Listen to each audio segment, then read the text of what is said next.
नमस्कार मित्रों, S2 adviser में आपका एक बार फिर से स्वागत है। कानपुर से रुचिका जी ने एक अपनी समस्या लिख भेजी है। रुचिका जी लिखती हैं कि पिछले 1.5 सालों से उनकी बेटी के स्वभाव में एकाएक बहुत बदलाव आया है। पहले पढ़ने में भी वो प्रवीण थी, हमेशा अव्वल रहती थी, मिलनसार भी थी, लेकिन पिछले 1.5 साल से उसके स्वभाव व्यवहार में बहुत बदलाव आया है। अब वो एक तो एकाएक गुस्सा कर उठती है, गुस्से की भावना उसमें बढ़ती चली जा रही है, चिड़चिड़ापन स्वभाव हो गया है और पढ़ने में भी अब पूरी तरह से रुचि नहीं लेती। इसीलिए पढ़ने को लेकर भी परिवार में टेंशन रहती है। उन्होंने अपनी बेटी का जो डिटेल भेजा है उसके अनुसार, वैसे तो उन्होंने डिटेल भेजा है कि उनकी बेटी का जन्म जो है 13 दिसंबर 2014 का और जन्म समय 12:15 शाम के दोपहर के हैं और उनका जन्म स्थान कानपुर का है। रुचिका जी, आपने जो डिटेल्स अपनी बेटी के भेजे हैं उसके अनुसार पहली चीज़ तो ये है कि उसको शुक्र की महादशा है और शुक्र की महादशा व्यक्ति आपकी बेटी के लिए शुभ नहीं है। दूसरा, इसकी जन्म कुंडली का जो पाँचवा स्थान है, पाँचवा घर है, वो अशुभ ग्रहों से पीड़ित है।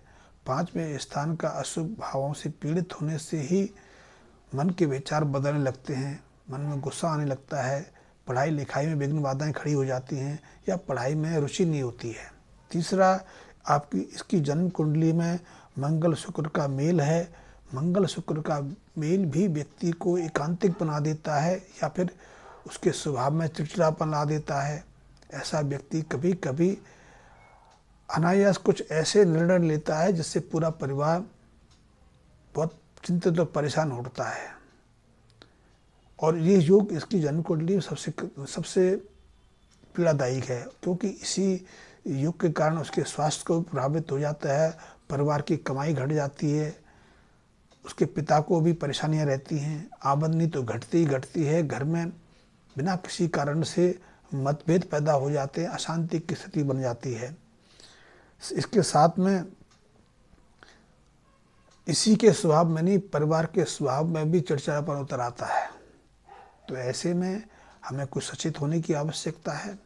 और यदि जैसे कि आपने मुझे उस पर भरोसा किया है, आप खुद लिखती हैं कि आपकी लाल किताब पर बहुत आस्था है, बहुत विश्वास है और आप इसका समाधान लाल किताब के माध्यम से चाहती हैं, तो आप अपने बेटी को कुछ लाल किताब संबंधी उपायों को करा के देखिए। निश्चित रूप से उसे 3 से 4 महीने में पर्याप्त लाभ होगा, उसके व्यवहार बर्ताव में बदलाव आएगा, वो पढ़ने में रुचि नहीं लेने लगी।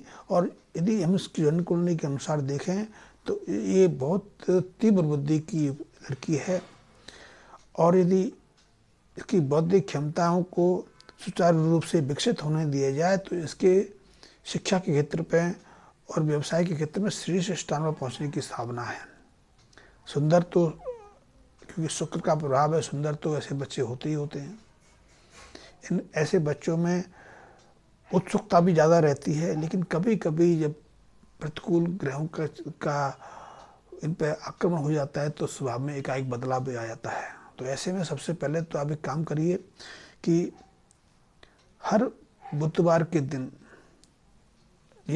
ये रेगुलर आपको नहीं करना, लेकिन पहले 2-3 बुधवार को करें, फिर साल में एक बार इसके जन्मदिन के आसपास इस उपाय को करना है। इस उपाय के दौरान हर बुधवार के दिन पीतल की गागर या पीतल का लोटा लेकर उसको साबुत मूंग से भरना है। साबुत मूंग से भरकर उसको पीतल का ढक्कन लगा के तांबे का टांका लगवा कर, यदि कानपुर में तो लोहे का बर्तनों का बहुत बड़ा काम है तो वहाँ तो सहजता से आपको पीतल का टांका भी लग जाएगा। और पीतल का टांका ना लगे तो आप उसको कली का टांका लगवा सकते हैं। कली आपने सुना ही होगा कि पहले आज जब हमारे घरों में पीतल के बर्तन होते थे, तांबे के बर्तन हम प्रयोग में लाते थे, तो उनको एक समय अंतराल के बाद अंदर से कली करानी पड़ती थी ताकि तांबे का या पीतल का प्रभाव हमारे भोजन में ना आए। अब तो बर्तन ही नहीं बचे, अब तो हमारे घरों में क्रॉकरी आ गई है, कांच इस्तेमाल होने लगा है, बोन चाइना को हम प्रयोग करने लगे हैं, या स्टील ने प्रवेश कर लिया। स्टील का अर्थ है लोहा। लोहे को विशेष मेटल से जब पर लेपन कर देते हैं तो वो स्टूल बन जाता है। और जो बोन चाइना है या क्लिप जो क्ले की तस्तरियाँ हैं, कांच की तस्तरियाँ हैं, वो तो वैसी अशुभ रहती हैं। हम उनको ही प्रयोग करने लगे, इनके कारण भी हमारे जीवन में कई तरह के विष घुलने लगे हैं। हम बीमार तो पड़ते ही पड़ते हमारे स्वभाव व्यवहार में बदलाव आने लगा है, क्योंकि बोन चाइना, स्टील, लोहा या फिर ऐसी बर्तनों के प्रवेश के साथ हमारे घर में, हमारी रसोइयों में राहु का प्रवेश हो जाता है। राहु का प्रवेश होते ही हमारे मन बुद्धि में बुरे ख्यालात पैदा करने लगता है। तो आप कली का टाँका लगवा के या पीतल का टाँका लगवा के उस तांबे की मटके को, तांबे की जो मैंने आपको बताया गागर या लोटे को, आपने हर बुधवार को, पहले 3 बुधवार, फिर हर जब भी इसका जन्मदिन पड़े तब उस जन्मदिन के आसपास के बुधवार को उसको जल प्रभावित करना है। पहला उपाय तो ये है।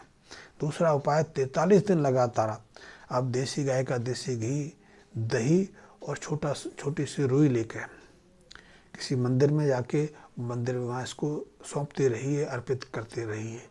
देसी घी शुक्र का कारक है, दही भी शुक्र का कारक है, और रुई के साथ में यदि हम तीनों को समर्पित करते हैं तो हमारे जो जन्म कुंडली में शुक्र का अशुभ प्रभाव होता है, इससे शांत हो जाता है। इससे बुद्धि में फिर वही तीव्रता आने लगती है, बुद्धि फिर वही सकारात्मक भाव की तरफ अग्रसर होने लगती है, और ऐसे बच्चों को फिर से तीव्र बुद्धि मानव की श्रेणी में सम्मिलित कर देती है। आपकी बुद्धि बहुत तीव्र बौद्धिक क्षमता की होनी चाहिए, और इस उपाय के माध्यम से वो किसी भी परीक्षा को, किसी भी प्रतियोगिता को सहजता से पास कर सकती है, सहजता से उस रुकावट से बाहर निकल सकती है। निश्चित रूप से यदि प्रयास करेंगे तो आपकी बेटी का प्रशासनिक सेवा में जाने के सहयोग बन सकते हैं। यदि प्रशासनिक सेवा में नहीं जाएगी तो किसी उच्च पद पर, किसी बड़ी कंपनी में एक अच्छी स्थिति में रहेगी। और तीसरा उपाय जो उसको कराना है वो इसके पिता के लिए भी ठीक है, इसके लिए भी ठीक है, और वो उपाय है कि शनि से संबंधित वस्तुएं उनको शनिवार के दिन अपने घर से बाहर निकालते रहें, या कोई आपके घर के आसपास कोई साधु जाता हो, कोई भिखारी, कोई मजदूर, कोई गरीब निकलता हो, तो उसे लोहे से संबंधित कई चीज़ें, शनि से संबंधित वस्तुओं को आप दे सकते हैं। शनि से संबंधित चीज़ें होती हैं जैसे कि लोहे का तवा, चिमटा, या फिर चकला बेलन, बाल्टी, परात, या फिर चमड़े के जूते। आप किसी साधु को या किसी गरीब को चमड़े के नए जूते खरीद के भी दे सकते हैं, ये भी आपके लिए बहुत उपयोगी है। इसके साथ में चाहें तो सरसों का तेल दान कर सकते हैं, आप उड़द की दाल दान कर सकते हैं। इन चीज़ों के माध्यम से न केवल इसके स्वभाव व्यवहार में बर्ताव आएगा, इसकी बुद्धि फिर से पूरी तरह से सक्रिय हो पाएगी। इसके साथ में सर्वोत्तम प्रभाव तो घर की आर्थिक स्थिति पर होगा, परिवार की स्थिति पर होगा। इसके साथ में परिवार का, पिताजी का फाइनेंशियल स्टेटस बढ़ेगा, व्यापार में तरक्की होगी, और फिर से परिवार का मान सम्मान, प्रतिष्ठा समाज के अंदर, परिवार के अंदर बढ़ेगी। छोटे से उपाय करके देखिए, निश्चित रूप से आप इस परेशानी से बाहर हो जाएंगे। लाल किताब में बहुत अद्भुत क्षमताएं हैं। मैं लाल किताब के बारे में पहले भी कहता रहा हूँ कि यदि इनके उपायों को कर लिया जाए तो जीवन में वो परिवर्तन करने वाले होते हैं। जीवन को एकाएक नाटकीय रूप से निम्न शिखर से उच्च शिखर तक पहुँचाने में सक्षम रहते हैं। और इसीलिए लाल किताब को जानना, समझने के लिए मेरे चैनल से जुड़े रह सकते हैं, क्योंकि मैं तो आजकल ग्वालियर में रहता हूँ। लाल किताब का संबंध उत्तर भारत में, खास करके पंजाब से, हिमाचल प्रदेश से रहा है। आज भी लाल किताब की जो प्रैक्टिस है और जो सर्वोत्तम विद्वान हैं वो आपको हिमाचल से मिलेंगे। पंजाब में अब लाल किताब के ऐसे बड़े विद्वान नहीं रहे। वैसे भी पंजाब की हालत पिछले 30-35 सालों में थोड़ी बदली है।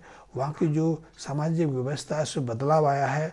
उससे पहले पंजाब बहुत श्रेष्ठ होता था, शांतिपूर्ण होता था। मैं तो आपको एक और बता दूं वीडियो समाप्त करने से पहले कि 25-30 साल पहले तक पंजाब में चोरी डकैती या छीनने की घटना नहीं होती थी। आपके पास सोने, आप सोना लेके चल रहे हो, आपके पास कितना सोना है, यदि वो सोना आपके स्कूटर पर या आपके घर के बाहर या दुकान के बाहर पड़ा रह जाए, किसी किसी पोटली में, किसी थैले में, किसी बैग में, तो वो बैग वहाँ महीनों तक पड़ा रहता था, कोई उसको उठाता नहीं था, देखता नहीं था, कोई उसको उठा के अपने घर नहीं ले जाता था। अब तो ऐसी स्थिति है कि आपके घर में रखे हुए सामान भी चोरी हो जाए, इसके बारे में कुछ नहीं कह सकता। तो लाल किताब बहुत अद्भुत है, और लाल किताब का संबंध ऐसे ही जमीन से, ऐसे ही स्थान से हुआ। धन्यवाद मित्रों।